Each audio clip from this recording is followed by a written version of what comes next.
नमस्कार, आप देख रहे हैं मनी सेंट्रल और मैं हूं आपके साथ विशाल शर्मा। आज 10 अगस्त है और 8वें वेतन आयोग की दिल्ली में चल रही बैठकों का आज आखिरी दिन है।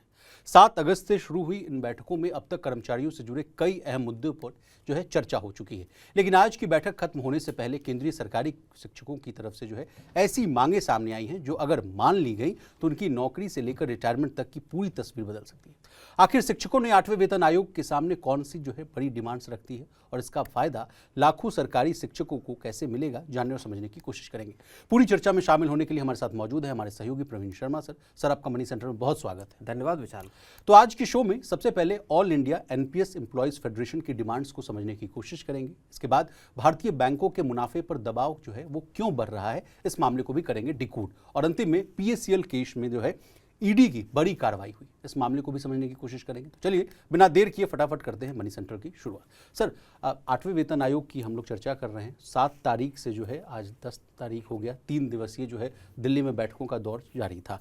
क्या कुछ बड़े की टेक अवेज उस बैठक के निकलते हुए सामने आ रहे हैं? इसके अलावा 3 खबरें हैं sir. All India NPS employees federation के अध्यक्ष राष्ट्रीय अध्यक्ष मंजीत सिंह पटेल साहब की भी कुछ मुलाकातें हुई हैं, उनकी मुलाकातों में से क्या सार निकल रहा है, क्या डिमांड्स उन्होंने रखी हैं। इसके अलावा वेस्ट बंगाल वाला भी एंगल है सर। तीनों खबरों को आपके चश्मे से देखने की कोशिश करेंगे। Over to you sir. नहीं, बिल्कुल देखिए, 2 दिवसीय जो दौरा था या मीटिंगों का जो सिलसिला था दिल्ली में, जो 8 पे कमीशन का और उससे जो कर्मचारी संगठनों ने जो उनके साथ मुलाकात की, तो ऐसे संगठन जिनकी अब तक मुलाकात नहीं हुई थी विशाल, जिनके साथ बातचीत नहीं हुई थी 8 पे कमीशन की 1-on-1, और जिन लोगों ने अपने मेमोरेंडम जमा कर दिए थे, उनके साथ ये इंटरेक्शंस का दौर चला 2 दिन का।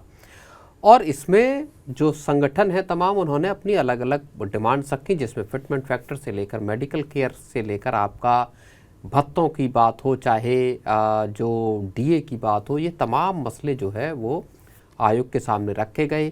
एक महत्वपूर्ण मसला जो शिक्षकों की ओर से रखा गया, जिसमें एआईएनपीएस जो ईएफ के जो प्रेसिडेंट हैं उनकी तरफ से भी रखा गया, जिसमें सेंट्रल जो स्कूल हैं वो हैं और उनके संगठन हैं उन्होंने अपनी बातें अपनी सामने रखी, जिसमें आपका लीव से लेकर प्रमोशन और आपके रिटायरमेंट बेनिफिट, ऐसे तमाम मसले रखे। एक जो बड़ी बात है कि शिक्षकों का जो रिटायरमेंट है वो 65 साल उसकी उम्र की जाए। ये तमाम जो मांगे विचार यहाँ रखी गई। जी, चलिए बैठक में किन शिक्षकों की तरफ से जो मांगे रखी गई उस मामले को भी समझ लेते हैं। देखिए, इसमें सर केवीएस केंद्रीय विद्यालय, जवाहर नवोदय विद्यालय, कस्तूरबा गांधी बालिका विद्यालय, दिल्ली एमसीडी और एनडीएमसी के स्कूल, दिल्ली सरकार के स्कूल और एडेड जो स्कूल्स हैं वो सर, चंडीगढ़ के सरकारी स्कूल और अंडमान निकोबार द्वीप समूह के जो स्कूल हैं। इसके अलावा अन्य केंद्रीय सरकारी स्कूलों से जुड़े जितने भी शिक्षक संगठन हैं उनके तरफ से ये मांगे रखी गई। अब क्या क्या मांग रखी गई, सबसे बड़ी डिमांड से कहानी की शुरुआत करते हैं। कहा जा रहा है सर कि सभी शिक्षकों के लिए एक जैसी सुविधा होनी चाहिए। कह रहे हैं कि शिक्षकों की दलील है कि चाहे दिल्ली हो या बिहार, चंडीगढ़ हो या अंडमान निकोबार, शिक्षकों के लिए पे स्केल और प्रमुख सुविधाएं वो समान होनी चाहिए। अलग अलग जगहों पर सुविधाएं में उनमें अंतर देखने को मिलता है। और ये सर लगातार अगर हम लोग शिक्षकों के पक्ष की बात अगर करें तो सर कई स्टेट्स में देखने को मिलता है एक ही पद है। जैसे शिक्षक हम भी वहाँ हैं और दिल्ली में भी लोग हैं, लेकिन कहा जाता है कि अगर आप पटना में हैं या बिहार में हैं तो वहाँ आपको 30,000 40,000 रुपये वेतन मिलता है, और वही अगर आप दिल्ली में तो 60-70 हज़ार के आसपास है। वही अगर वेस्ट बंगाल का देखा जाए, उड़ीसा, छत्तीसगढ़ में जाए तो ये जो डिस्पैरिटी देखने को मिलती है, क्या इसी डिस्पैरिटी को ख़त्म करने की कोशिश की जा रही है? बिल्कुल, देखिए, ये डिस्पैरिटी न केवल शिक्षकों के साथ है विशाल, बल्कि तमाम जो दूसरे जो केंद्र सरकार के अगर आप कर्मचारियों की बात करें वहाँ पर भी, और इसको बड़े महत्वपूर्ण तरीके से यहाँ पर जो अलग अलग कर्मचारी संगठन हैं उन्होंने उठाया। एनसीजेसीएम ने भी इस बात को उठाया है कि साहब एक जैसे जो कामकाज है उसमें काम करने वाले 2 अलग अलग जो लोग हैं उनकी सैलरी और उनके तमाम जो बेनिफिट्स हैं उसमें डिफरेंस क्यों है, इसको 8 पे कमीशन को दूर करना चाहिए। यहाँ पर भी शिक्षकों की अगर आप बात करते हैं तो अगर आप पूरे देश को देखेंगे तो कई तरह के स्ट्रक्चर हैं शिक्षकों के, जिसमें संविदा वाले शिक्षक हैं, जिसमें आपके शिक्षा मित्र जैसी हैं, और परमानेंट भी जो शिक्षक हैं उनकी भी अगर आप सैलरी के स्ट्रक्चर को देखेंगे तो केंद्र सरकार के अलग है, राज्यों में भी अलग अलग राज्यों के जो शिक्षकों के अगर आप देखेंगे तो सैलरी स्ट्रक्चर बिल्कुल अलग अलग है।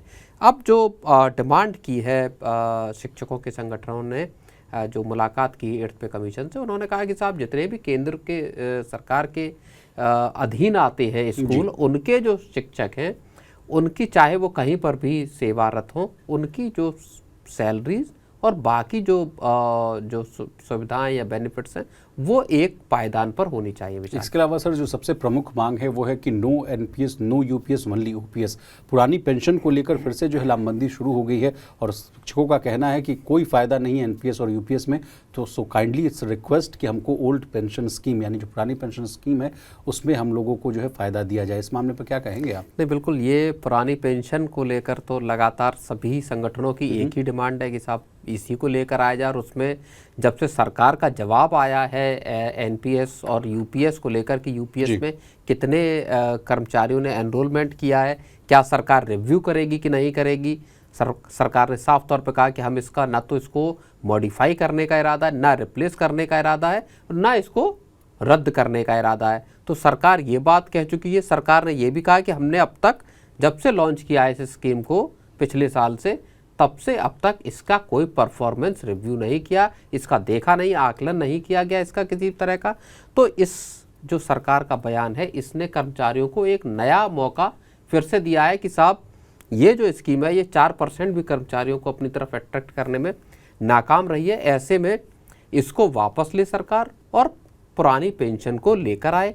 एक जो बात कही जा रही है कि एक भारत श्रेष्ठ भारत के तहत ये सारे सामान जो है वो ज़्यादा वन टैक्स की बात होती है, ज़्यादा बेनिफिट सबको एक जैसे दिए जाए, तो वो बात है। और आपकी ज़्यादा छुट्टियों की भी बात शिक्षकों ने की है। सर आता हूँ एक एक पॉइंट कर फिर दूसरा पॉइंट है सर कि रिटायरमेंट की जो उम्र है उसको 65 साल करने की डिमांड है। उसके पीछे तर्क ये दिया जा रहा है कि अनुभवी जो शिक्षक हैं लंबे समय तक अपनी सर्विसेज दे सकते हैं, उनके अनुभव का जो फ़ायदा है वो विद्यार्थियों को मिल सकता है। इससे शिक्षकों को रिटायरमेंट से पहले कुछ अतिरिक्त वर्षों तक जो है सेवा का मौका मिलेगा। और इसको अगर हम लोग किसी और कहानी से भी अगर जुड़े सर, तो इस देश में जो है जुडिशरी सेक्टर में यानी जजेस को भी जो है कहा जाता है कि 60 से अधिक उम्र तक जो है नौकरी करने की बात की जाती है। डॉक्टर्स को भी देखिए, कई राज्यों में विशाल 62 और 65 साल के नियम हैं भी। शिक्षकों के भी नियम है। अगर आप हायर एजुकेशन को भी देखेंगे तो वहाँ पे भी है, और उसके नीचे के भी शिक्षकों के लिए हैं। लेकिन यहाँ पे भी मांग की गई कि 65 साल आप रिटायरमेंट की आयु करें। ये बात तो सही है, लेकिन आप ये समझिए कि अगर रिटायरमेंट की एज बढ़ाकर 65 साल की जाएगी और तमाम दूसरे संगठन या दूसरे कर्मचारी भी इसकी डिमांड करेंगे, इसका असर ये होगा कि नई भर्तियां निकलना फिर कम होंगी। क्योंकि आपके पुराने कर्मचारी देश में बेरोजगारी की जो समस्या अपने चरम पर है। जब सरकार अपने इसी मुश्किल से जूझ रही है कि किस तरह से साहब नौकरियां पैदा की जाएं, ज़्यादा नौकरी सरकार पैदा करना नहीं चाहती सरकारी सेक्टर में, और ऐसे में भी अगर रिटायरमेंट लंबा खिंचेगा, अगर रिटायरमेंट होने की उम्र बढ़ाई जाएगी, तब फिर नई नौकरियां का पैदा होना और कम हो जाएगा, खासतौर पे सरकारी सेक्टर में। एक तर्क ये भी दिया जाता है कि मान लीजिए नई बहाली नहीं भी निकालते हैं तो कहा जाता है कि कॉन्ट्रैक्चुअल भर्ती कर दी जाती है, उसको लेकर भी बड़ा रोष रहता है। जैसे आप कह रहे हैं कि मान लीजिए 65 कर दिया जाए, 70 कर दिया जाए, तो लोगों को जो है नई जो है बहाली का मौका नहीं मिलेगा। तो इस वजह से उनको अगर कंपनसेट करने के लिए लोग कहते हैं कि संविदा पे इनको ले आइए, संविदा पे से काम करा लेंगे। नहीं, तो बिल्कुल बड़े पैमाने पर सरकार जो है पदों को संविदा पर या कॉन्ट्रैक्ट पर या थर्ड पार्टी के जरिए या काम को आउटसोर्स करके करा रही है। और इस चीज़ को लेकर तो कर्मचारी संगठनों में खासा रोष है ही।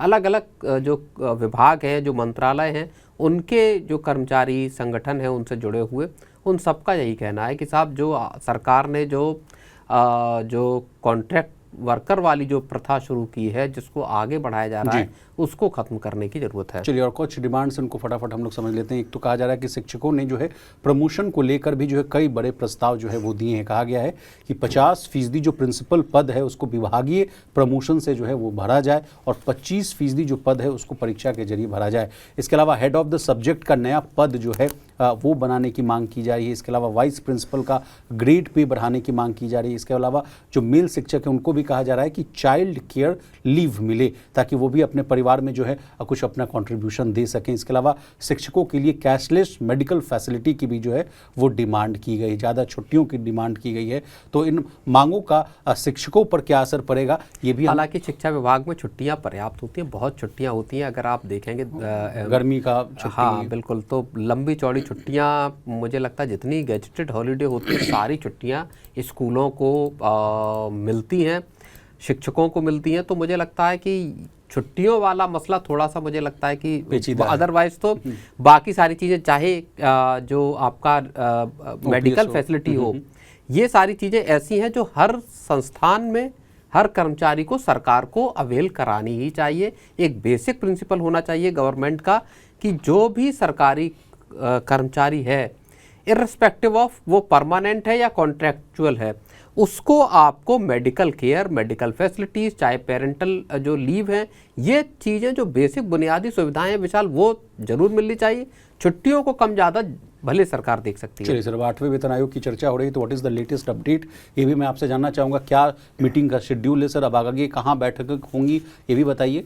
बिल्कुल, अभी जयपुर की बैठकों का जो लेटेस्ट आया 1 सितंबर को जयपुर में बैठकों की बात है, और बाकी उसके अलावा पुडुचेरी और चेन्नई की बैठकों की और चंडीगढ़ की बैठकों की हम बात कर ही चुके हैं जी।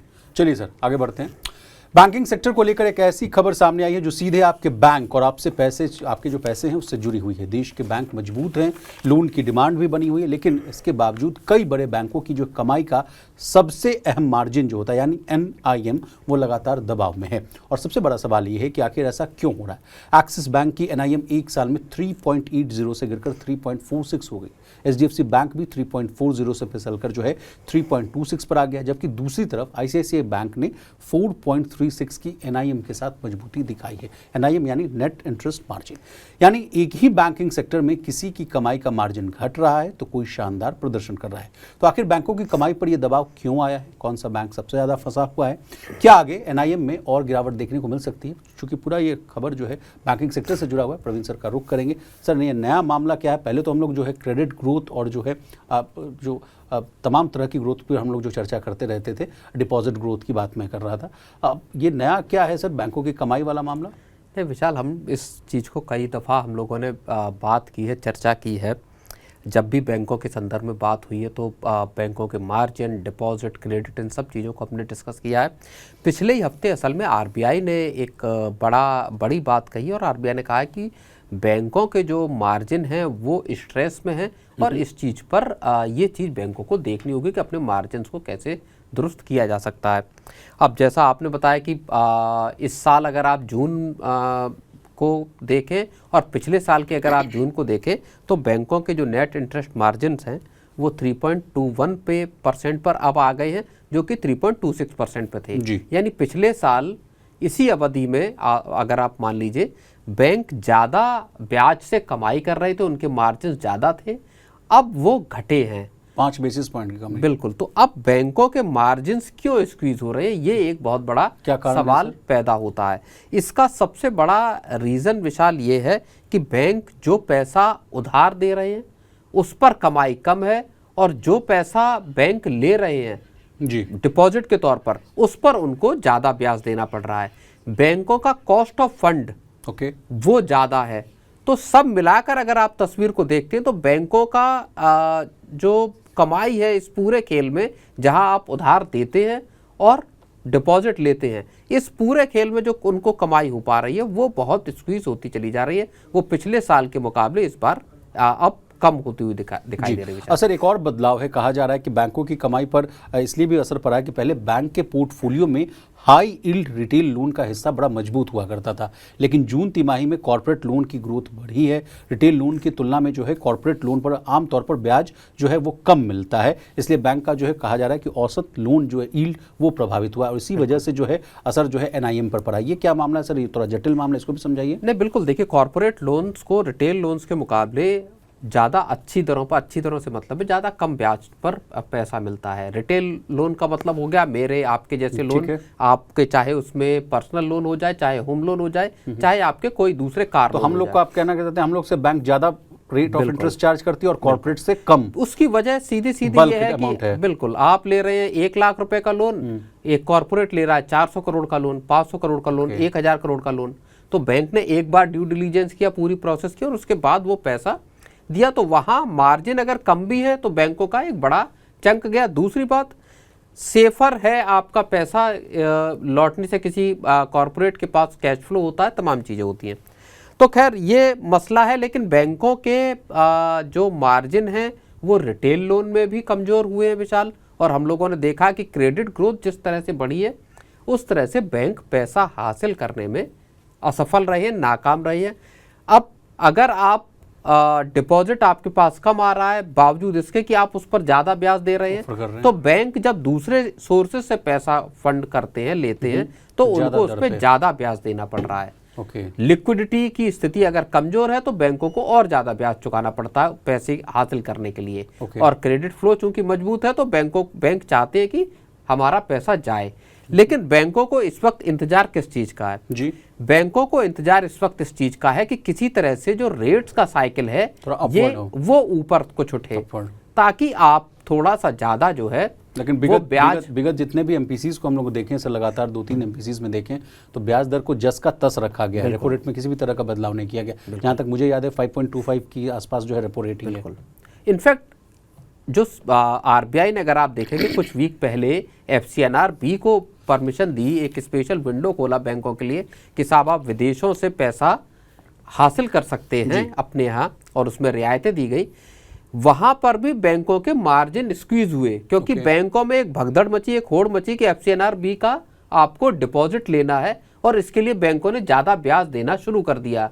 तो बैंकों का आपसी कंपटीशन भी उनके जो मार्जिन पर प्रेशर आ रहा है। जैसे आप एक्सिस बैंक का ही देख लीजिए, एक साल में या जो उनका पीक था लास्ट ईयर का वो 3.80% का था NIM का, और जो घट के 3.46% हो गया। एग्जैक्टली, हमारे पास 40 BPS का लगभग गिरावट आई। जी सर, हमारे पास कई बैंकों की चार्ट्स है। स्टेट बैंक ऑफ इंडिया का 2.89 से घटकर 2.86 है, HDFC बैंक का 3.4 से घटकर 3.26 है, ICICI बैंक का 4.34 से घटकर 4.36 है। यानी माफ़ कीजिएगा, ICICI बैंक में बढ़ोतरी देखने को मिल रही है सर।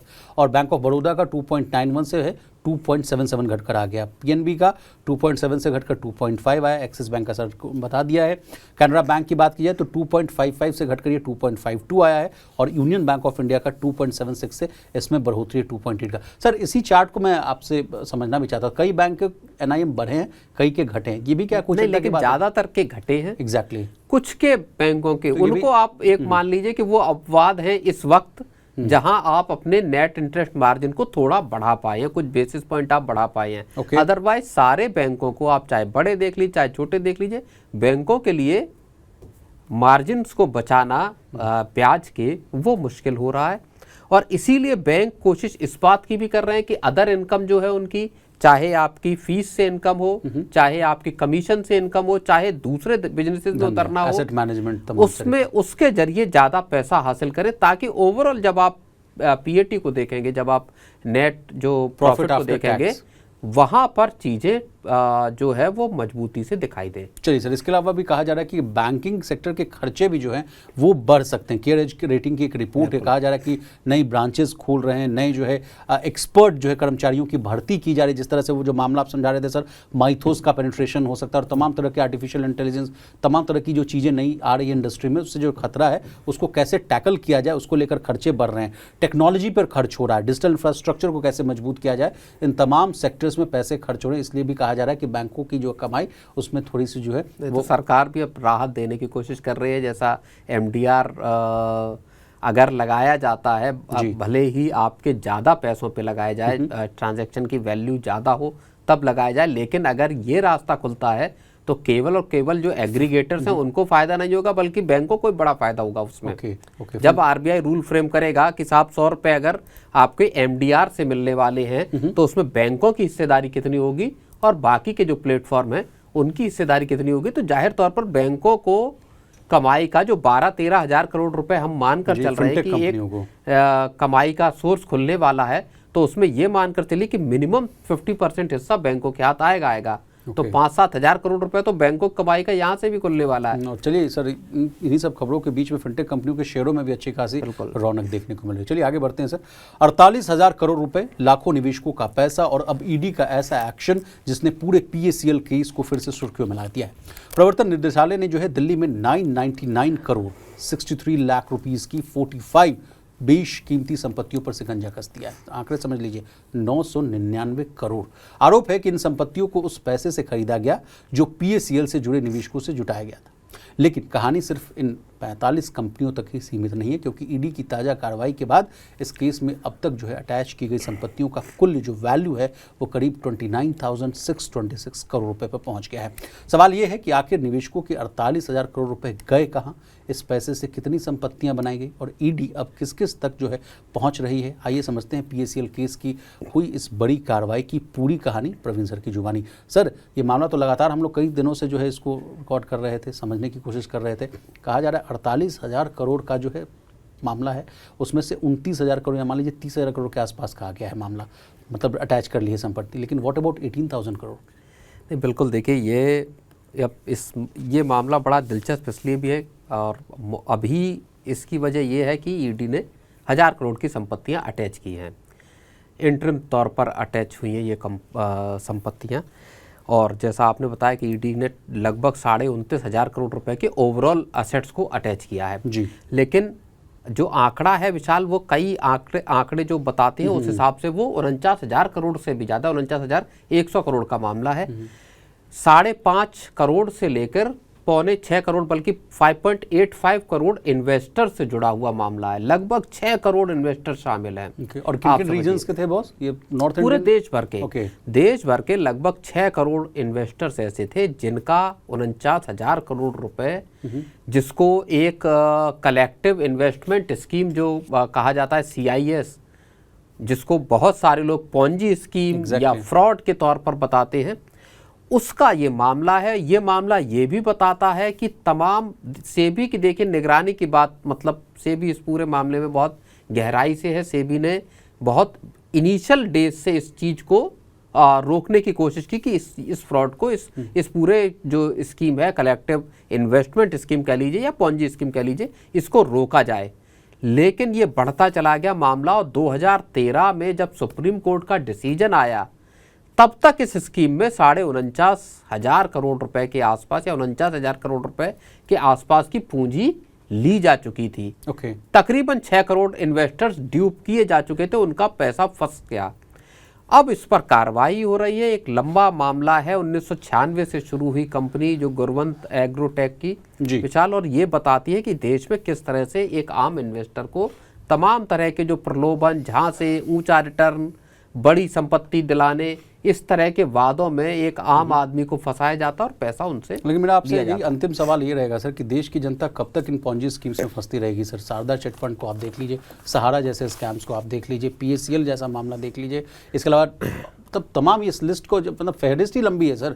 कब तक इस देश की जनता ये सब स्कीम्स में पैसा? मुझे लगता है देखिए, कुछ जो रेगुलेटरी एक्शन है वो टाइमली होते हैं, लेकिन उनकी बात की प्रोसेस जो है वो विशाल ऐसी होती है। और हमने सहारा के मामले में सर अभी तक रिफंड नहीं आया हमारे। हम जो वीडियो बनाते हैं सहारा पर सर, उसका अगर कमेंट सेक्शन आप देख लीजिएगा तो 5-5 हजार कमेंट्स रहते हैं। तो अभी यहाँ इस स्कीम में इनकी भी जो PACL की भी जो कहानी है, उसमें भी रिफंड अभी नहीं मिल पाए। बहुत मीगर अमाउंट 3-4 हजार करोड़ रुपए के ही रिफंड हुए हैं, जबकि मामला पूरा 48 से 49,000 करोड़ रुपए का मामला है।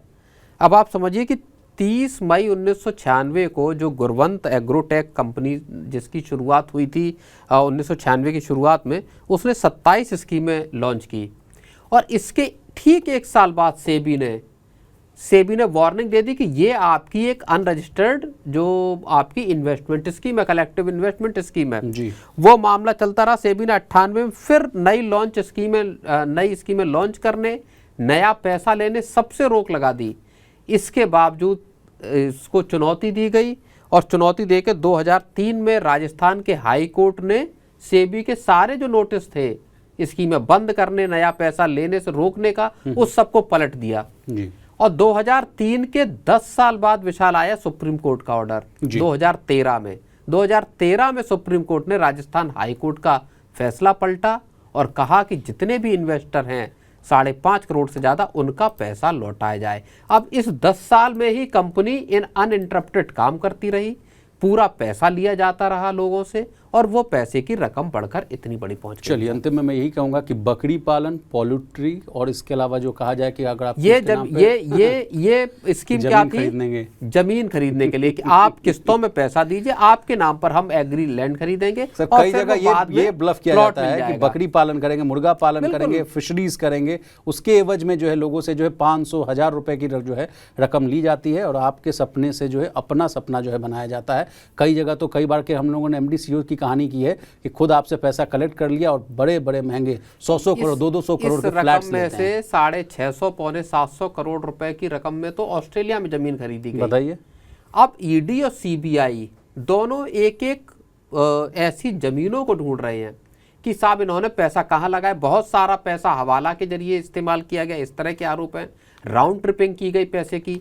जो जमीनें खरीदी गई उनमें से तमाम के टाइटल स्वीट क्लियर नहीं है। कई जमीनों पर विवाद है। जिन लोगों ने बेच दी उन्होंने मना कर दिया, हमने नहीं बेची, इन्होंने साहब धमका के ली। और जाहिर तौर पर जब कंपनी संकट में है तो जिसने जेन्युइनली भी बेची होगी वो भी अगेंस्ट में खड़ा हो गया जी। तो अल्टीमेटली इन्वेस्टर फंसते हैं, कंपनी का कुछ नहीं हुआ। अब मतलब बेसिकली ये ग्रीड के मामले में लोग फंसते हैं। तो ग्रीड से बचिए और अपना पैसा बचाइए। तो प्रवीण सर आपका बहुत शुक्रिया, आपने कीमती समय निकाला, तमाम विषय को बहुत ही आसान भाषा में विस्तार से समझाने की कोशिश की। तो आज के मनी सेंटर में बस इतना ही। इसी तरह देश, दुनिया और बिजनेस जगत से जुड़ी तमाम ताज़ा तरीन खबरों के लिए बने रहिए हमारे साथ। देखते रहिए मनी नाइन।